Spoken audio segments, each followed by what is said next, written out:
الحمد لله على نواله والصلاة والسلام على محمد وآله.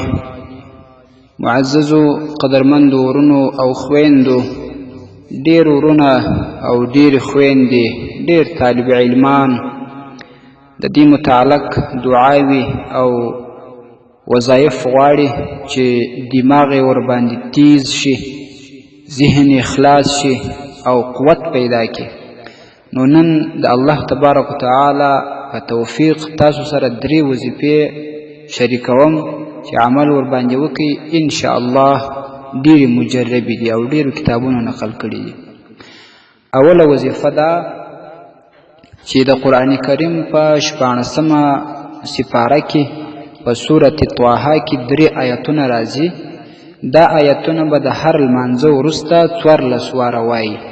3 لنډ آیتونه دي، د 25 څخه شروع تر 29 پورې. اعوذ بالله من الشیطان الرجیم، بسم الله الرحمن الرحیم. رب اشرح لي صدري ويسر لي أمري واحلل عقدة من لساني يفقه قولي. قرآن کریم کې دغه ځای پیدا کړي. دا آسان آیتونه دي، کومونه یادېږي پر یو پرچې در سره ولیکئ. د هر لمانځه وروسته یې 14 واره وایاست. دویمه وظیفه هم په دغه سورة طه کې بل آیت راځي. دا بیا د هر لمانځه وروسته 11 واره ویل کېږي. ربي زدني علما، ربي زدني علما. د هر لمانځه وروسته 11 واره دا ویل کېږي.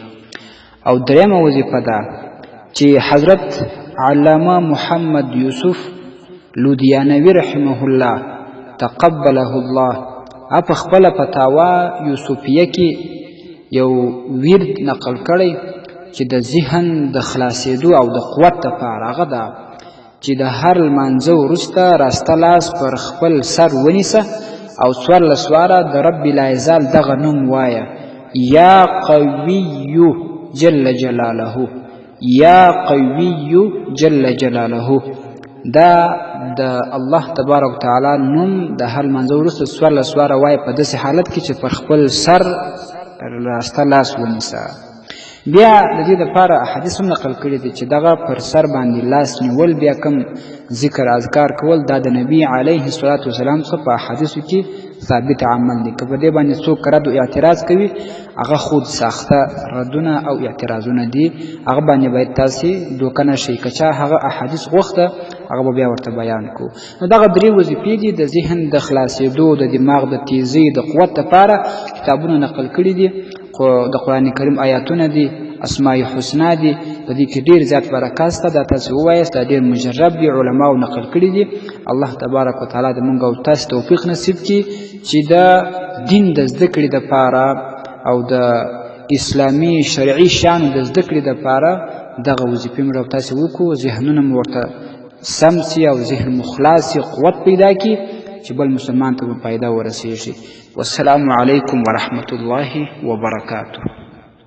ستاسې د اسلامي پوښتنو جوابونکی مفتي حکیم الله صابر الحنفي صاحب.